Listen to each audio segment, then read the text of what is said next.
Hello விவாஸ், இன்னைக்கு நம்மளுடைய ஜோதிட கணிப்பில் பார்த்தீங்கன்னா ரிஷபராசி நேயர்களுக்கான பலன்களை பற்றி தாங்க நம்ம பார்க்க போகிறோம். வரக்கூடிய ஜூலை 29ஆம் தேதி என்று பார்த்தீங்கன்னா பௌர்ணமியானது நிகழ இருக்கிறது. இந்த பௌர்ணமி நாளில் பார்த்தீங்கன்னா சில முக்கிய கிரக மாற்றங்களினுடைய பயிற்சிகளானது ஏற்படுதுங்க.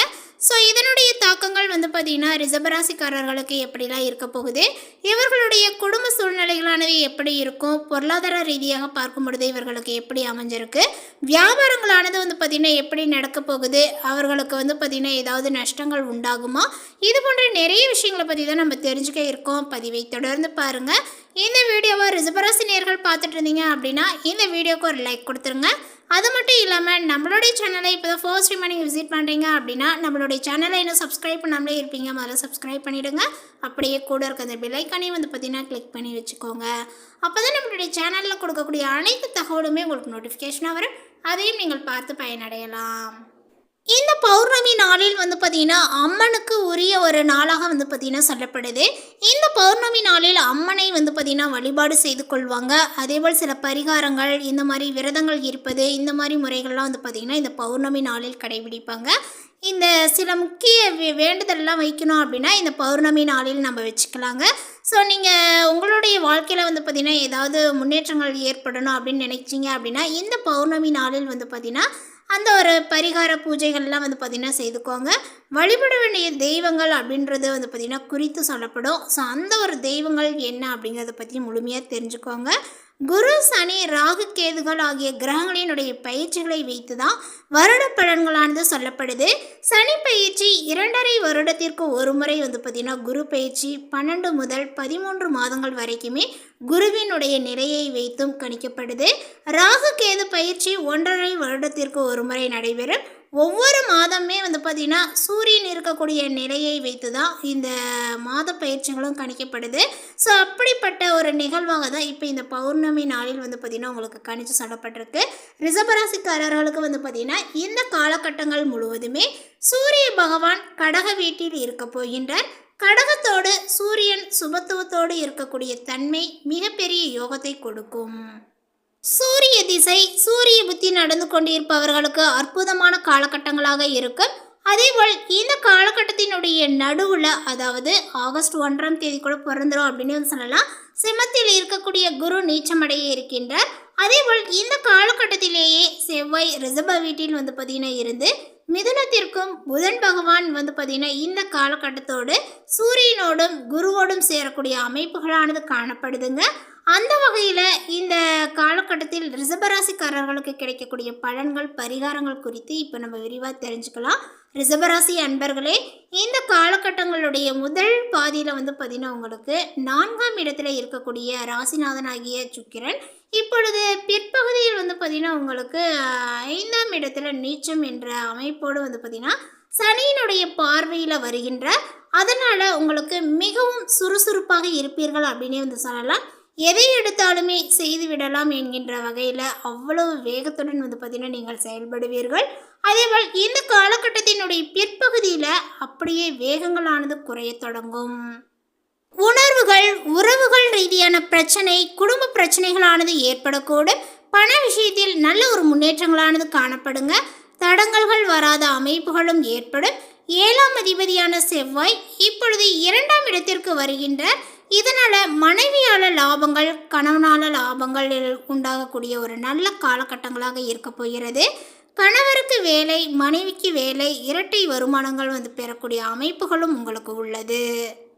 மேலுமே மனைவி வழி சொந்தங்கள் மூலமாக எந்த ஒரு பலனுமே இல்லை என்று வருத்தப்பட்டு கொண்டிருப்பவர்களுக்கு இந்த காலகட்டத்தினுடைய பிற்பகுதியில் நல்ல ஒரு அமைப்புகளானது ஏற்படும். அதேபோல் பார்த்தீங்கன்னா பிறந்த வீட்டிலிருந்து சீர்வரிசைகள், சொத்துக்கள் சேரும் அப்படின்னு சொல்லலாங்க. அதேபோல் உங்களுக்கு பார்த்தீங்கன்னா தன்னம்பிக்கை இல்லாத நிலைகளும் உண்டாகும். நல்ல தகவலானது சேரும் அப்படின்னு சொல்லலாம். ராசிநாதன் நீச்சத்தை அடைந்து பாவத்துவமாக பார்த்தீங்கன்னா இருக்கின்ற, அதனால் பணவரவுக்கு பஞ்சங்களானது இருக்காதுங்க. பணம் கொண்டே உங்களுக்கு இருக்கும். இருப்பினுமே அது நடக்கவில்லை என்று யோசித்து கொண்டே இருக்கக்கூடிய நிலைகளானது ஏற்படுங்க. 2ஆம் இடத்தில் செவ்வாய், 11ஆம் இடத்துல பார்த்தீங்கன்னா சனி இருப்பது மிகப்பெரிய யோகத்தை கொடுக்குங்க. பாக்கியஸ்தானம் குருவினுடைய பார்வையினால் வலிமையாக இருக்கிறது. மேலுமே இந்த நேரத்தில் வந்து பார்த்தீங்கன்னா சூரியன் 3ஆம் இடத்தில் வலிமையாக இருப்பதனால அரசு வேலைக்காக காத்திருப்பவர்களுக்கு குட் நியூஸ் ஆனது வந்து சேரும் அப்படின்னு வந்து சொல்லலாம். அப்பாவுடன் முரண்பாடு, அப்பா சொத்து கிடைக்காத நிலைமைகள் எல்லாமே பரிபூரணமாக நீங்கும் அப்படின்னு வந்து சொல்லலாங்க. ஆன்மீக எண்ணங்கள் மிகவும் அதிகரிக்கும். குருவுடன் சுக்கிரன் சேர்ந்து பார்ப்பதனால ஆன்மீக எண்ணங்கள், ஆன்மீக பயணங்களை மேற்கொள்ளக்கூடிய காலகட்டங்களாகவும் இது இருக்கும். மேலுமே இந்த காலகட்டத்தினுடைய தொடக்கத்தில் இருந்து உங்களுடைய ராசிநாதன் சுக்கிரன் 4ஆம் இடத்தில் சுகஸ்தானத்தில் சஞ்சரிக்கின்றார். எனவே உங்களுக்கு சுகங்களும் சந்தோஷங்களும் அதிகரிக்கும். துணிவும் தன்னம்பிக்கையுமே வந்து ஏற்படுங்க. நீங்கள் எடுத்த செயலை எளிதில் முடித்து வெற்றியும் காண்பீர்கள்.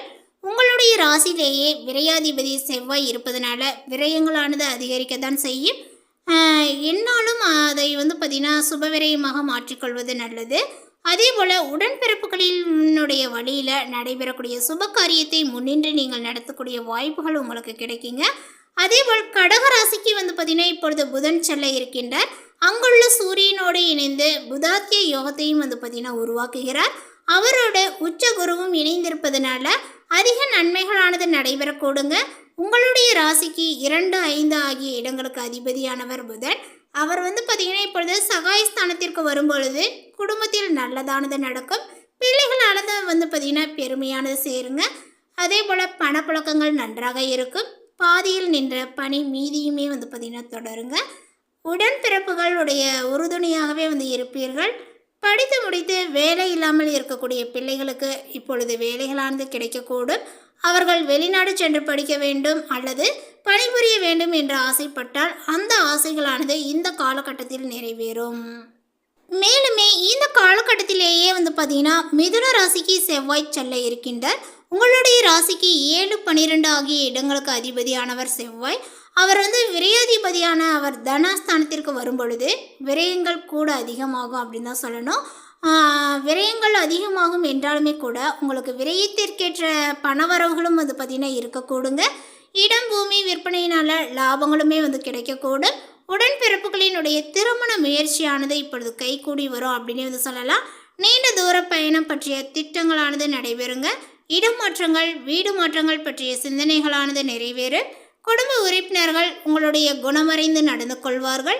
உத்தியோகத்தில் சக ஊழியர்களினுடைய ஆதரவானது கிடைக்கக்கூடும்.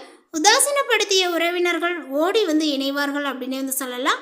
உங்களுடைய முன்னேற்றங்களானது ஆச்சரியப்படும்படி வந்து பார்த்தீங்கன்னா அமையக்கூடுங்க.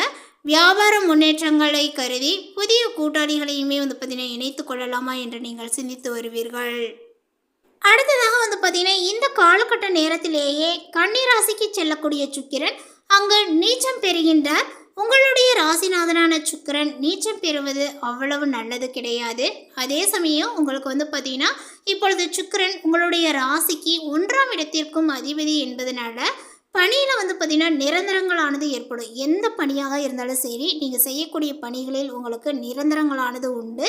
அதே போல் உயர்மட்ட அதிகாரிகளால் வந்து பார்த்திங்கன்னா வாழ்வில் முன்னேற்றங்கள் கிடைக்கும் அப்படின்னு வந்து சொல்லலாம். விருப்ப ஓய்வில் வெளிவந்து புதிய அதாவது சுய தொழில் தொடங்கக்கூடிய நேரங்கள் இதுன்னு கூட சொல்லலாம். உங்களுடைய உடல்நிலையில் கொஞ்சம் கவனங்களை வந்து செலுத்த வேண்டும். உடல் உபாதைகளானது உங்களுக்கு ஏற்படக்கூடிய நேரங்களாக சொல்லப்படுது. உங்களுடைய ராசிநாதன் நீச்சம் பெறுவதனால எதையுமே கொஞ்சம் நீங்கள் திட்டமிட்டு செய்ய இயலாது. சட்டுன்னு வந்து பார்த்திங்கன்னா முடிவெடுக்காமலே எந்த ஒரு விஷயத்தை நீங்களே அதை வந்து எதிர்பார்த்துருக்க மாட்டீங்க. அந்த ஒரு விஷயத்தை வந்து பார்த்திங்கன்னா செஞ்சுடுவீங்க. ஸோ செஞ்சு முடிச்சதுக்கப்புறம் நம்ம யோசிக்கவே இல்லையே, இது நம்மளுடைய பிளானில் இல்லையே அப்படின்னு சொல்லிட்டு கூட நீங்களே நினைக்கலாம். முதலில் கொஞ்சம் தடுமாற்றங்கள் ஏற்பட்டாலும் இறுதியில் வந்து பார்த்திங்கன்னா அது சிறப்பாகவே வந்து முடியும் அப்படின்னு வந்து சொல்லலாம். விலை உயர்ந்த பொருட்களை விற்க நேரிடுங்க. மறைமுக எதிர்ப்புகளுமே உங்களுக்கு அதிகரிக்கக்கூடும். அதே போல் பிள்ளைகளை உங்களுடைய மேற்பார்வையில் வைத்துக்கொள்வது ரொம்ப ரொம்ப ரொம்ப சிறந்தது. பொது வாழ்வில் உள்ளவர்களுக்கு புகழானது ஏற்படுங்க. வியாபாரம் மற்றும் தொழில் செய்யக்கூடியவர்களுக்கு லாபங்களானது ஏற்படும். உத்தியோகத்தில் உள்ளவர்களுக்கு பரிசீலனையில் இருந்த பதவி உயர்வுகள் இப்பொழுது வந்து பார்த்திங்கன்னா கிடைக்கும் அப்படின்னு தான் சொல்லணும். மேலுமே வந்து பார்த்திங்கன்னா கலைஞர்களுக்கு சந்தர்ப்பங்கள் வந்து சாதகமாக அமையக்கூடும். மாணவ மாணவிகளுக்கு மதிப்பெண்ணானது வந்து பார்த்திங்கன்னா அதிகரிக்குங்க. பெண்களுக்கு சுப செய்திகளானது வந்து சேரும். சொத்துக்கள் வாங்கி மகிழக்கூடிய யோகங்களும் இப்பொழுது உண்டு அப்படின்னு தாங்க சொல்லணும். ஸோ மேலும் பரிகாரமாக வந்து பார்த்திங்கன்னா உங்களுக்கு பிடித்த இஷ்ட தெய்வங்களை வழிபாடு செய்து கொள்ளலாம். இந்த பௌர்ணமி நாளில் வந்து பார்த்திங்கன்னா பெண் தெய்வத்தை வழிபடுவது ரொம்ப சிறந்தது. அதே போல் உங்களுடைய குலதெய்வம் வந்து பார்த்திங்கன்னா பெண் தெய்வமாக இருந்தது அப்படின்னா அந்த பௌர்ணமி நாளில் ஒரு நாள் போய் வந்து பார்த்திங்கன்னா உங்களுடைய குலதெய்வ ஆலயத்திற்கு சென்று ஒரு நாள் இரவு தங்கிட்டு வந்தீங்க அப்படின்னா உங்களுடைய வாழ்க்கையில் நல்ல ஒரு மாற்றங்கள் வந்து ஏற்படும் அப்படின்னு வந்து சொல்லலாங்க. ஸோ இந்த தகவல் உங்களுக்கு பிடித்திருந்தால் லைக் பண்ணுங்கள், ஷேர் பண்ணுங்கள். இது போன்ற பல சுவாரஸ்யமான புதிய தகவலுடன் அடுத்த ஒரு வீடியோவில் சந்திக்கலாம். தேங்க்யூ.